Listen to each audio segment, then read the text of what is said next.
Welcome to the voice of St. Anthony Parish from Alston, Massachusetts, right here on WROL 950 AM 100.3 FM. And you can also hear us at CatholicAudiomedia.com. That's CatholicAudiomedia.com, and we are here every single Monday through Friday at 3 o'clock in the afternoon. And the program drops on your favorite podcast platform after it airs at 3:16 p.m. Well, we are here on September 11th. This is, of course, the anniversary of the great tragedies that happened in New York, in Washington, and in Pennsylvania. And it's always a shock when you go back to what we lived through during that time. If you go on to YouTube, you can actually see that those news reports, you can see the whole of the news reports as they unfolded. And you see right from, we have reports some kind of a plane struck the World Trade Center from obviously 2001, and all the way to when they are actually with their cameras on the World Trade Center and they see one and then the other fall. And obviously it was just an absolutely devastating, shocking time. And when we look at that, we can also ask the question, how did so much go wrong? And I'm not talking about technology. I'm not talking about the FAA. I'm not talking about this. Is how did someone decide to attack us with the realization that this would have such a devastating effect, not only on the United States, but also on the world, and just to turn around and say to us, we hate you.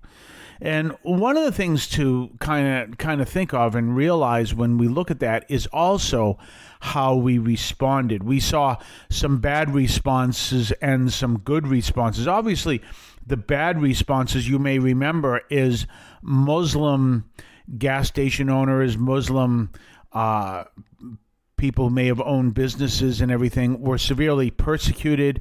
They were attacked, and that obviously was wrong. I remember walking into a Subway down in Abington, Massachusetts, which is just south of where I grew up, and there was a man at the Subway meaning the sandwich shop, a man at the Subway saying that, do you know I'm from Lebanon, and so many people don't understand that most Lebanese are Christian.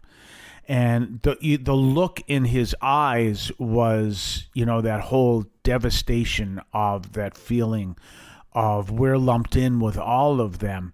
And it was just such a stark reminder to me of those people who were essentially innocent victims, not only the innocent victims of the terrorist attacks themselves, as well as their families, as well as everyone who was associated with them, who may not have been anywhere near the towers or the Pentagon or Shanksville, Pennsylvania on those flights.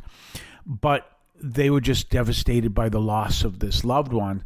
And here this guy just communicated to me, especially through his eyes, how he had nothing to do with this. He's not even a part of any of the radical elements of the religion involved. And he says, people lump me in because I'm from Lebanon. Tragic. And if you remember at the time, none of the comedy shows could operate because they couldn't think of a way to do comedy in this time, which obviously is understandable. It was just so devastating. And when we look back at that time, and one of the things we can say is we came out of it. In other words, as a nation, we came out of it. Although I think we're severely affected by it. I think a lot of the division in our country right now is because of it, but we came out of it. And now the question is, how do we respond as we are on this anniversary? And of course, prayer is essential, but also recognizing what happens when what I'll be talking about tomorrow is about reading the Bible and the ability to read the Bible, which came after the invention of the Gutenberg press, and was one of the things that Martin Luther encouraged strongly.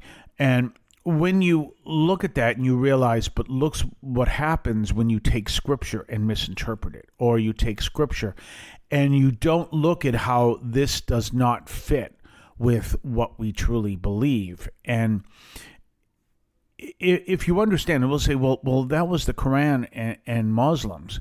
And you can say, yes, there are plenty, vast majority of Muslims who wouldn't be caught dead doing anything like this. And yet they read the Quran and they are part of the Muslim faith. So you realize that this does not define the Quran or Muslims. And therefore, our way to look at that is we need never to define any group by one action. We'll be back right after this. Life can be challenging, but amidst the trials and tribulations, there is wisdom to be found. Welcome to Sirach 2, a chapter filled with timeless guidance and insights from the book of Sirach. In this chapter, we learn the importance of remaining steadfast in our faith, even in the face of adversity. It teaches us to be patient, for trials can shape our character and lead to spiritual growth. Seeking wisdom and understanding is of utmost importance. Sirach 2 reminds us to study the teachings of the wise, be open to correction, and follow God's commandments. By doing so, we can find true fulfillment and blessings.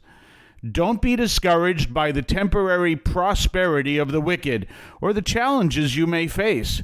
Trust in God's justice, for He rewards those who diligently seek Him. Join us on this journey of faith as we discover the path to a meaningful and fulfilling life. Sirach 2 is your roadmap to wisdom, patience, and eternal blessings. Read Sirach 2 and let its timeless wisdom guide you through life's ups and downs. Available now in the book of Sirach, part of the Old Testament.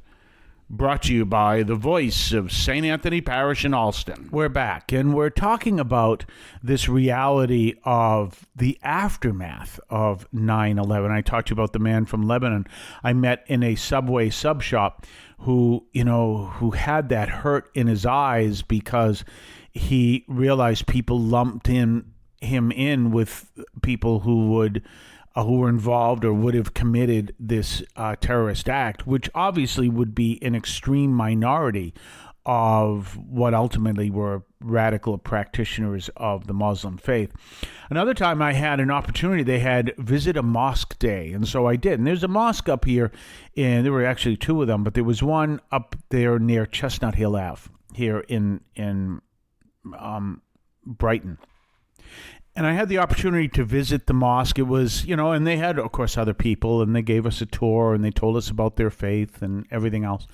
But the thing that struck me the most was, and no one said anything. No one indicated this. It was just, you could see it in the way they spoke and in their eyes, how deeply hurt they were that people associated them with the terrorist attacks. And the amount of hurt you could read in their eyes was just so, it struck me so much. I just never get over that. And this also leads us back to this day and remembering that how much we were united on that day, but I really believe it was that day that caused division as well, because it was on that day that people started to bring in a lot of division and even fear, and authorities were able to use fear not so much as a tool, but it just happened that people were open to fear, and so fear became part of what was used. And I'm not saying the authorities used it against us, because they were caught up in fear too. But that whole fear was just something that really has been endemic in our country since 2001, since 9/11, 2001. And it's something to remember for ourselves, because as people of faith, and as people of faith who ourselves have been attacked by the media, and things have been put out about us like by taking a minority of people and use it against the whole group of Catholics. We've seen that. We too need to respond in a way that reflects who we truly are.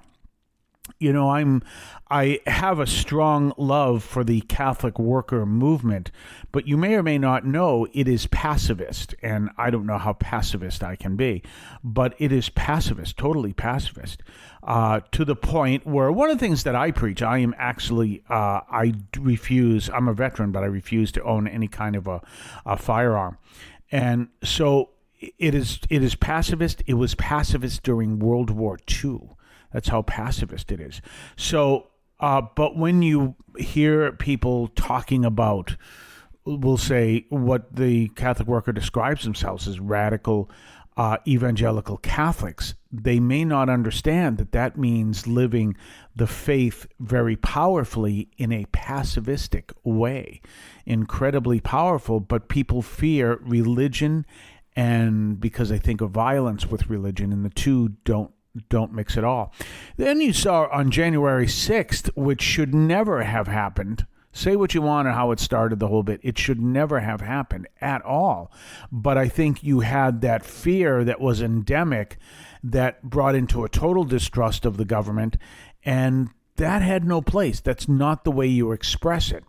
Whereas we have a role as people of faith to bring people to understand that God is ultimately above all this, and God leads us to a stability because he is our rock, and we have to look at him when everything else goes wrong. We'll be back tomorrow. I want to call your attention to Catholic TV, which offers great faith-filled, family-friendly programming 24 hours a day. You can find your cable channel at www.getcatholictv.com, and you can watch online on the free apps or check out the YouTube channel. Daily Mass, Rosaries, the Divine Mercy Chaplet, and the Our Lady of Perpetual Help Novena are all available online and on demand. Check out CatholicTV.com. If you're searching for a meaningful spiritual experience, look no further than St. Anthony's Parish in Allston, Massachusetts. Join us at 43 Holton Street in between Soldiers Field Road and the Mass Pike. Immerse yourself in the complete St. Anthony's Parish encounter through our 10 o'clock a.m. chanted Mass. Whether you're a Catholic seeking a parish to call home or someone looking for spiritual guidance, our welcoming community is here for you. Visit our website at www.stanthonyalston.org for more information. St. Anthony's Parish, where faith finds a home.